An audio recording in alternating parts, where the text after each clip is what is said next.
বিগত 12 মে তাৰিখে মই অসমৰ মুখ্যমন্ত্ৰীৰ দায়িত্বভাৰ গ্ৰহণ কৰোঁ।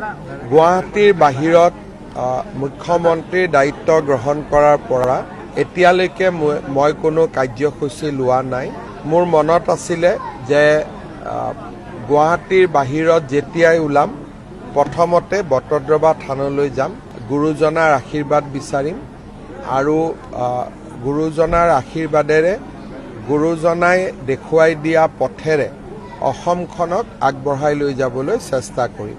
আজি মোৰ পৰম সৌভাগ্য হ'ল যে গুৱাহাটীৰ পৰা বটদ্ৰৱা থানলৈ আহি ভাগৱতৰ ওচৰত শিৰ নত কৰি প্ৰণাম কৰিলোঁ, গুৰুজনাৰ আশীৰ্বাদ ল'লোঁ আৰু তাৰ লগতে ইয়াত উপস্থিত ভকতবৃন্দৰ লগতো কথা বতৰা পাতিলোঁ, তেওঁলোকৰো আশীৰ্বাদ নিৰ্মালি গ্ৰহণ কৰিলোঁ।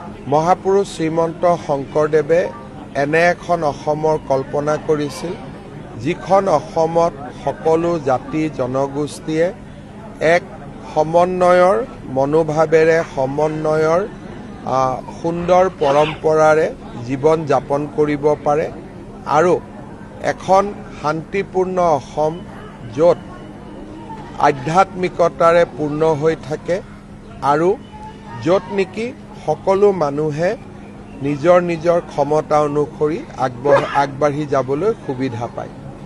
মহাপুৰুষ শ্ৰীমন্ত শংকৰদেৱে দেখুৱাই যোৱা পথেৰে আমাৰ চৰকাৰখনে কাম কৰিব। বটদ্ৰৱা থানলৈ আহি গুৰুজনাৰ জন্মভূমিত থিয় হৈ সেই সংকল্প মই আকৌ এবাৰ গ্ৰহণ কৰিলোঁ। অসমৰ ৰাইজক পুনৰ এবাৰ দ্বিতীয়বাৰলৈ বিজেপি চৰকাৰক শাসন কৰিবলৈ সুবিধা দিয়াৰ বাবে আকৌ এবাৰ কৃতজ্ঞতা জ্ঞাপন কৰিলোঁ। বটদ্ৰৱা থানৰ বিকাশ বা বটদ্ৰৱা থানৰ সকলো ফালৰ পৰা আগুৱাই লৈ যোৱা আমাৰ চৰকাৰৰ এক বিশেষ দায়িত্ব।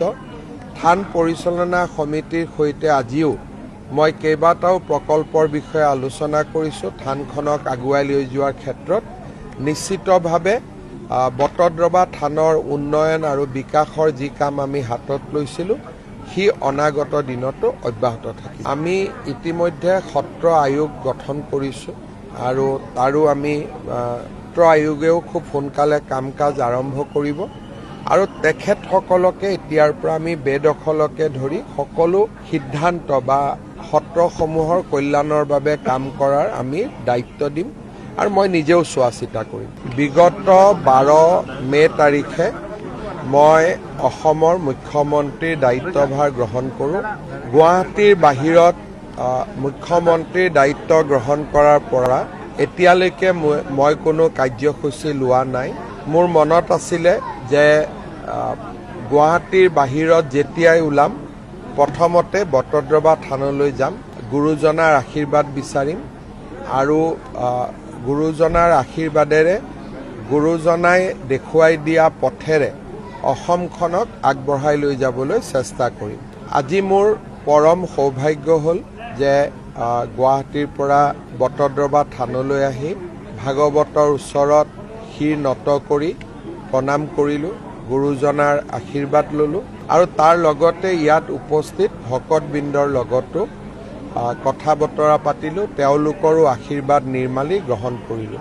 মহাপুৰুষ শ্ৰীমন্ত শংকৰদেৱে এনে এখন অসমৰ কল্পনা কৰিছিল যিখন অসমত সকলো জাতি জনগোষ্ঠীয়ে এক সমন্বয়ৰ মনোভাৱেৰে সমন্বয়ৰ সুন্দৰ পৰম্পৰাৰে জীৱন যাপন কৰিব পাৰে আৰু এখন শান্তিপূৰ্ণ অসম য'ত আধ্যাত্মিকতাৰে পূৰ্ণ হৈ থাকে আৰু য'ত নেকি সকলো মানুহে নিজৰ নিজৰ ক্ষমতা অনুসৰি আগবাঢ়ি যাবলৈ সুবিধা পায়।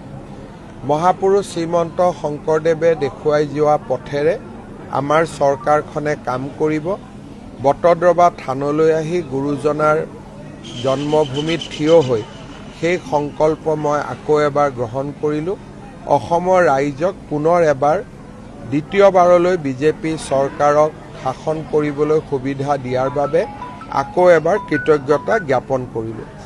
বটদ্ৰৱা থানৰ বিকাশ বা বটদ্ৰৱা থানৰ সকলো ফালৰ পৰা আগুৱাই লৈ যোৱা আমাৰ চৰকাৰৰ এক বিশেষ দায়িত্ব। থান পৰিচালনা সমিতিৰ সৈতে আজিও মই কেইবাটাও প্ৰকল্পৰ বিষয়ে আলোচনা কৰিছোঁ। থানখনক আগুৱাই লৈ যোৱাৰ ক্ষেত্ৰত নিশ্চিতভাৱে বটদ্ৰৱা থানৰ উন্নয়ন আৰু বিকাশৰ যি কাম আমি হাতত লৈছিলোঁ সি অনাগত দিনতো অব্যাহত থাকিব। আমি ইতিমধ্যে সত্ৰ আয়োগ গঠন কৰিছোঁ আৰু তাৰো আমি সত্ৰ আয়োগেও খুব সোনকালে কাম কাজ আৰম্ভ কৰিব আৰু তেখেতসকলকে এতিয়াৰ পৰা আমি বেদখলকে ধৰি সকলো সিদ্ধান্ত বা সত্ৰসমূহৰ কল্যাণৰ বাবে কাম কৰাৰ আমি দায়িত্ব দিম আৰু মই নিজেও চোৱা চিতা কৰিম।